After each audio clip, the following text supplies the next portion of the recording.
چې سجدې ته ځې د عشق راز آخري انتظار ده لکه عاشق چې خپل معشوق راضي کوي په پښو کې سر ورته کېږدي د اول د لمانځه نه تر آخره حضور برابرېدن موږ تاسې فقه ویئ سړی چې په لمانځه درېږي دا لاسونه به د الله اکبر ویلو نه مخکې اول لاس پورته کوي چې لاس ورسېده دغه ځای ته بیا به وروسته الله اکبر ویل بعضې ملایان په دغه کې هم خطا شي چې رفع د یدینو عند تکبیرة الاولی عند خو دا معنی وایي چې تکبیر ویل الله اکبر نه صریحي مجموعة الانهور د فقه موږ د احنافو قوي کتابونه هدایه دا اول به لاسونه پورته کوي په دغه اول پورته کولو کې نفی د کبریا عن غیر الله راغله دا داسې چې کې خو نشته دا معنی د الله نه سوا بل لوی ذات نشته دا دغه کې به دا حضور برابرې حضور به داسې چې لاس دې داسې کړه چې د الله نه سوا بل لوی ذات نشته په خوله به بیرته بیا اقرار وکړي اثبات وکړي الله اکبر الله تعالی ډېر لوی ذات هغه غټ کې به درته کې ذکر کوم چې وخت ډېر نه پوه لګېږي په قیام کې به داسې حضور برابرې لکه یو مجرم چې د قاضي د پاچا مخ ته ولاړي لاس په نامه د شرم و خجالت نه پورته نشي کتی ځکې ته ګوري په ولاړې به سجدې ته ګوري حضور به دا برابرې زه د خپل آقا د خپل چهتن مخ ته ولاړ یم یو مجرم راغلی یم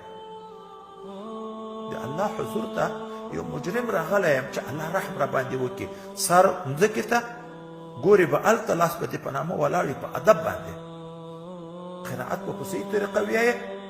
چې رکوع ته ځې په دغه رکن کې به داسې حضور برابرې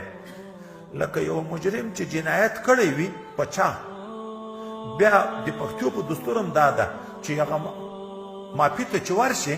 نو غړی ورته ټیټو کې ورته ویایي چې اتا تور او د ما غړی چې ویې مې که څه راباندې کې نو الله تعالی ته د خپل خجالت او د جرم دومره اعتراف وکړي چې یا الله بس سر مې ټیټ کړی ده چې ته حکم څه راباندې کې ما قبول کړی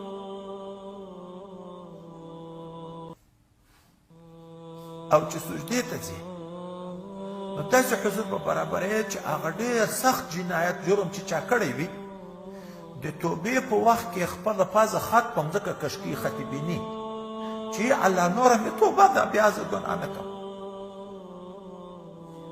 تا ته مې ټنډه پزه ولګول په مځکه باندې خط مې درته کش کړ چې زه بیا ګناه نه کوم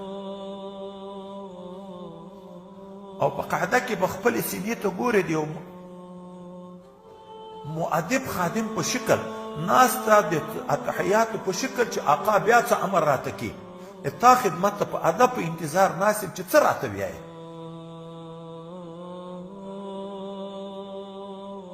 او که نیک عمله د خدای دوست و لمونځ معراج د دې لپاره د خدای پاک سره د عشق راز ده چې ودرېدو په لمانځه باندې قرائت شروع شو د الله تعالی سره خبرې شروع شوې خوند اخلي دلته په عبادت باندې د الله تعالی خدا په واقع کې د الله کلام د الله تعالی راته غږېږي او دا تګ سجدې ته دا لکه هغه معراج ته تګ د نبي علیه الصلاة والسلام چې مخته سفر شروع ده رکوع یو منزل ده لکه تر یو پاټک واوښتې چې سجدې ته ځې د عشق راز آخري انتظار ده لکه عاشق چې خپل معشوق راضي کوي په پښو کې سر ورته کېږدي او دا سوچ کې چې ای محبوبه ته رانه راضي شي